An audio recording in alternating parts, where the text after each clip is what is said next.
when you walk into the interviewer already, is viewing you as an immigrant, looks at you as somebody who's going to go study and not come back.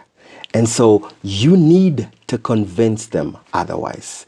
You need to make a case as to why they should give you the visa. All right?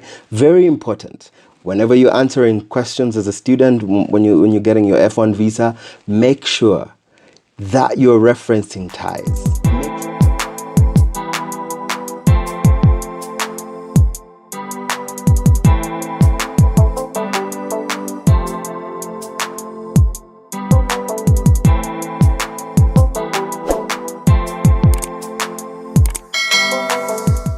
Welcome everybody. So today we're going to talk about some of the reasons why you will be denied a student visa at the US Embassy. So one of the main reasons why people get denied a student visa, which is an F1 visa, is because they cannot afford school. So that means the evidence that you presented showed that you were not able to afford school.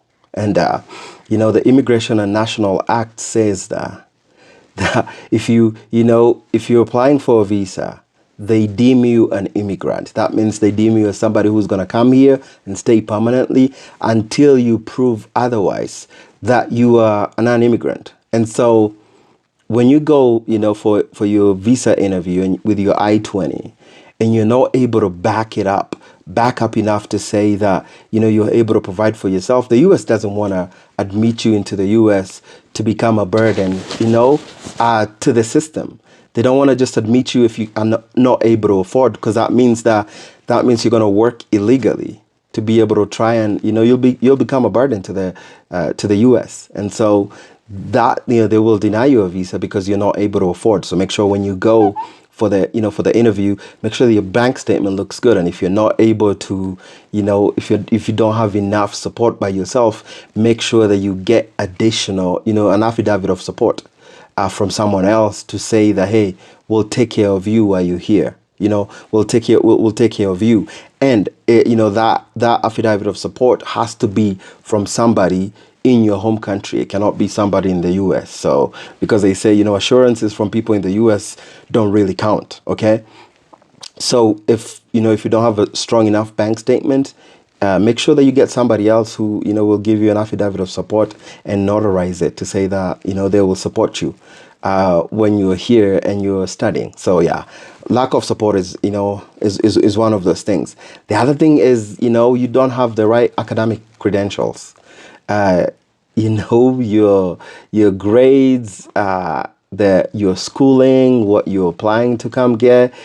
Sometimes your academic credentials don't match, and so that plays a role. It doesn't mean that you wouldn't get a visa, but it plays a role into the decision. Because if you got an E and you applied to school, if you got a bad grade in school and you apply to come here to the US and continue your studies, that kind of works against you, and so that's one of the things you when you come here, you need to have your story ready about why, if your academic credentials don't line up, you need to have a good story as to why, and you need to explain it when they ask you the question. And so, if you don't have the right academic credentials, that can play against you too.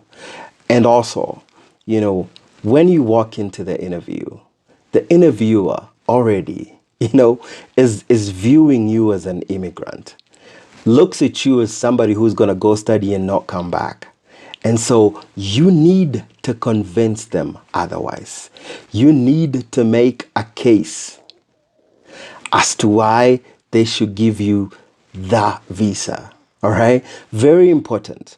Whenever you're answering questions as a student, when you're getting your F1 visa, make sure that you're referencing ties. Make sure that you are reflecting that in the way you respond to questions, to show them that the reason why you are going for school is not so that you can just go for school. you're going for school for a bigger reason. There's a bigger reason why, and you can tie one of the best ways to have strong ties is to tie what you're going to do with what is back home. You can tie your education to something that you're already doing. Maybe it's an initiative that you've started to help kids, and you're coming here to study something that is alongside that. You're coming here to do research on on a crisis that is back home, that you aim to go to the US that has advanced technologies and research in that area, because you want to come back and you want to use that skill, you want to use that research, those resources, to be able to be a benefit to your community. And so tying the purpose, the why you're going to back home, is a really strong tie. Sometimes bigger than owning houses and jobs, because you're proving to the interviewer that, hey, this person is passionate. They're passionate because it's almost like you left your hurt in Kenya, or you left your hurt in wherever country you apply, you did your visa interview, and then you're just taking your body and your brain because you want to absorb as much as possible, but you want to come back, and you want to come back and just pour into your community. You want to come back and pour into your into your nation. So that is really key. It's really key to be able to paint it to the interviewer that is the reason why you're going to study, because they see that. Involve them in your story. Tell a good story. Tell a good story, an honest, true story. That's what I did. I told a story of growing up in abject poverty, and how me going to study was going to help me break the generational curse of poverty in my life. And I got the interviewer involved in my case in such a way that, they were almost cheering for me after I told them my story. They were almost cheering me to go do that, so that I can break the cycles of poverty from my family. And so, strong tie whatever you're going to do with back home. That's always a plus for you. But also make sure you fill out your DS-160 completely. It's kind of like, you need to start the ignition key before you drive off. So you need to make sure when you fill your DS-160, make sure it's complete. It has everything. You've outlined your story. You've outlined your story well. You've prepared for your story, but you've also outlined it well in the DS-160. So yeah, have a story ready. I've already told you about that. But also, one of the things that is really important is you need to highlight the good things. Okay, you need to paint the best pictures, but you also need to know what your hurdles are. You also need to know, what are some of those things that if they ask me a question are not going to work in my favor. You need to have a response for that. You need to highlight, these are the highlights. These are the strong points why they should give me a visa. But also, these are some of the reasons why, if they ask this, if they talk about this, it could be a reason why I don't get the visa. And so, while you're answering your question, highlight your highlights.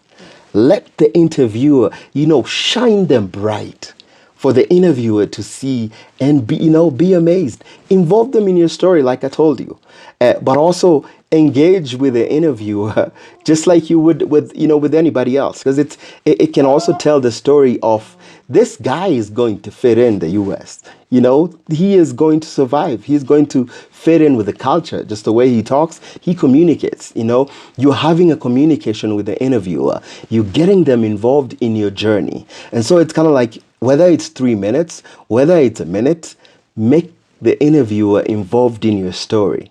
Invite them into your story. And I feel like when you do that, when you show them who you are, it gives them, it makes it easier for them to say, hey, I like this guy. I like his personality. I like who he is, the way he presents himself, because it's like you're going to meet college people who are the same thing, the same as the interviewer. And it's the way you hold conversation, you hold polite conversations, you're speaking in full sentences, and, you just yeah, you're passing your point across. You're making a case for, I don't want to be an immigrant. I don't want to come to the US and stay there. I want to be a non-immigrant. I want to go to the US with a purpose, and I want to attain that purpose, but I also want to come back home, to my community, to my country, to my nation. Thank you.